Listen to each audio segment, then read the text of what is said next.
Kids vanished, readings spiked, lanterns lit where gas should kill, and I went in anyway. This is the Ignorant Canary. In the darkest parts of man's subconscious lies the understanding that existence is two-phased. What most don't recognize is the space between being and not.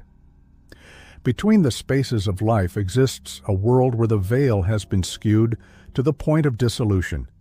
Every time that something goes bump in the night, every movement in the corners of your peripheral vision, this is where the separation has weakened enough to allow passage. My greatest fear was always the inability to breathe, whether it be drowning, being buried alive, or general claustrophobia. The simple thought would send shivers down my spine. When I made the life choices I did, I never imagined they'd take me to the places I dread when the lights go off. As a chemical engineer, part of my job is understanding and relegating the risks of certain agents. Whether it's a bioweapon or a gas leak, one of the individuals with the same resume as me would be dispatched to handle the situation safely and effectively. That day was supposed to be a simple process and clear operation in a small mining town. The Kennecott Mines were a relic of the gold rush that ended in a copper baron bleeding the land of its beauty and resources. The nearby community, following the abandonment of the mines, have now come to realize the benefits of the National Park Service, converting an eyesore into a monument to man's greed. That considered, kids will be kids. When my phone rang with the assignment, all I was told was that we had a weird gas leak in a small Alaskan town. Unfortunately, we don't often have a lot of information because it's not important until we hit the ground. My plane tickets took me to McCarthy, and the local police were extremely hospitable. They helped me get checked into my lodging and gave me the rundown of the area. I attempted to ask some questions about the situation, but all I got was a boilerplate response about ongoing investigations and that I would have to talk to the incident commander. The next morning, I arrived at the base of the mountain and met with the police blockade. Sergeant Jackson stepped out of the crowd and introduced himself as the on-site commander and my liaison. All he was able to give me was that 2 kids had gone into the mine and were missing. When his officers attempted to respond, they suffered headaches and retreated to establish a cordon per department policy. They were reporting methane poisoning symptoms but stated that it felt different. We went over the area layout and potential hazards before he approved me to go to work. As I donned my SCBA, I had to quell my panic. No matter how many times I test my airflow, the fear of equipment failure sits at the back of my mind. The panic attack was put on the back burner as I ascended the mountain. Throughout my time as an engineer, I've met many challenges. My first year, I received word of a potential anthrax. When I arrived, the woman that reported it was scared beyond belief. She recalled the fear from the Amerithrax attacks in 2001 and thought that Al-Qaeda had decided to take out small-town Illinois. The powder was nothing more than paper dust from manufacturing, but the fear in her voice may never go away. I was never trained to counsel, but in this woman I saw my mother and my grandmother. Everyone has fear, and unfortunately, sometimes we are forced to face them in the real world. Though I may never know how her psyche fared in the following days, I took solace in the fact that I was able to help her by bringing the threat down to a digestible level. As I approached the mine entrance, my handheld probe screamed to life. The warning that came from this baton on my belt was overshadowed by the beauty of the area. Across the wooden beam that denoted this mine as the property of the company that poisoned the land was a collection of carvings. These markings, even to an untrained eye like mine, depicted the dangers of the Earth's wound and the ramifications of losing the respect for the natural order. Despite everything telling me not to, I recorded the probe's readings and stepped into the abyss. The darkness has long been a point of fear for man. In the days of Neanderthal, the darkness housed predators and unknown dangers. Man developed a sense of safety around fire and sources of light. The ring of warmth from the flame provided a sense of control over one's environment. The suffocating darkness of the mine robbed me of any control I felt that I had.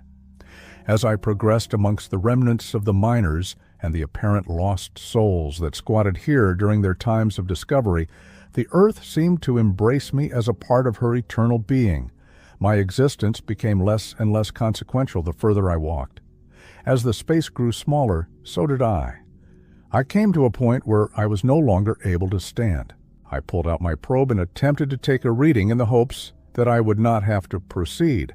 Unfortunately, the source of whatever I was looking for seemed to be beyond this choke point. On my hands and knees, I continued. Every time my head or back scraped against the rock of the cavern, I was reminded of the situation that I found myself in. Never in the lectures I attended or the assignments I've been on had I ever been in such a predicament.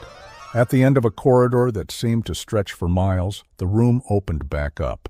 I cleaned the dust off my mask and was met with a corridor of lanterns. Not lights, not glow sticks, but lit kerosene lanterns. Fire has not been used in mining for years simply because of the risk of gas. Where a canary would simply expire in a methane-rich environment, the fire would either extinguish or ignite.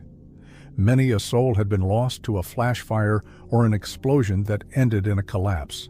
The presence of these lanterns stopped me in my tracks. The mine had filled the gaps left by man's indiscretion. Against my better judgment, I removed my mask and took a cautionary breath. When my throat didn't close from gas exposure, I let myself relax. At the end of the expanse, the lanterns seemed to die off as the abyss reclaimed the light. I continued down the passage, and the walls seemed to close in with the light. Before I knew it, I was surrounded by rock on all sides. I turned to my right and continued shimmying despite my growing inner protests. My air tank obstructed my way, so I removed it and tossed it by the wayside. This gave me room to breathe and pause. The last bits of sanity that lived within me told me to turn around. It told me to run away from here. Those missing boys be damned. Despite everything I knew, I continued. Eventually, the opening was my exact size. My arms were pinned in position, and every inhale pressed my ribs against the rock. Thankfully, my head was looking to the right, so the loss of mobility wasn't as apparent. I would inhale and move forward, inhale and step. I did this until I couldn't fill my lungs anymore. As my breathing grew shallow, I heard something down the way, a small voice, pleading for me to continue, so I did. Every step, my breathing got shallower. Before I knew it, I was sipping the air like a man lost in the desert that found a drop of morning dew. I took the deepest drink that I could and took one final step. The wall squeezed out the last bits of air that I possessed, and I froze. When someone drowns, there's a reported feeling of euphoria. The moment that the ocean claims you as a part of the food train, you lose all worldly worries and sink into eternity. Life is full of stress and things to focus on. The moments without anything release dopamine into the brain to ease the pains of death. I didn't get to experience that feeling. I remember every moment that I sat there wishing I could gasp for air. I felt my mouth dry out and my lungs burn. If I'd had the ability, I would have screamed into the abyss where I'd spend my last moments. When the fire in my chest got to be too much, I passed out. I was never a religious man. As a child, the stained glass depictions of the crucifixion gave me nightmares.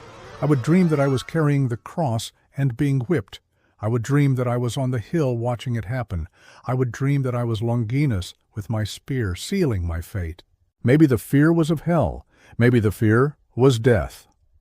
Despite my objections, my mother made sure that every week I was there in the third row, listening to the preacher talk brimstone and fire. In college, I read of the circles of hell and the punishments that awaited the sinners. Never did Dante mention being swallowed by the earth. When I awoke, the cavern had opened. I stood up, caught my breath, and assessed the room. My eyes had adjusted, and I could almost see. In the distance, I saw a silhouette, that seemed to wave me down. I stumbled to the figure and it stayed just out of reach. Every time I would reach out, it would take a step back. Eventually, I yelled in frustration and began to question the entity. Why? Why me? What did I do? I sobbed. I broke down to my knees and sobbed until my shoulders were sore from the motion. The silhouette came to my side and placed its hand on my shoulder. In that moment, I understood. I looked into the silhouette and pleaded, "I'm sorry, I thought I was helping them. That's all I ever wanted to do." I met the being's eyes, and it said in a voice from the inside of my head, "I know. It's going to be okay. There was nothing you could do." I was startled awake at my desk. I looked around in a panic and couldn't believe what I saw. Before I could figure out what happened, my phone rang. On the other end was my boss with an assignment in Alaska. I slammed the phone without a word. Without collecting any of my things, I left the building into the cold of the day. Down the street was a chapel with a neon cross, warming me inside. I stepped through the door and was welcomed by a man in a collar, and he said in a familiar voice, "Welcome home, my child."